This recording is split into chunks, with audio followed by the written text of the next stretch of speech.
ঠান্ডার দিন তো চলেই এলো, তো পাখিগুলাকে রোদ্রে দিয়ে বসিয়ে দিয়েছি। ওরা একটু সময় খেলা করছে।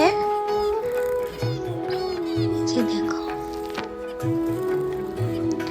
আর আজকে তো সোমবার, তো আজকে নিরামিষ রান্না করা হয়েছে।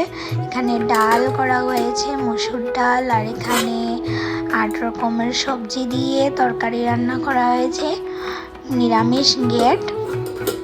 আর এইদিকে করা হয়েছে পটল ভাজি।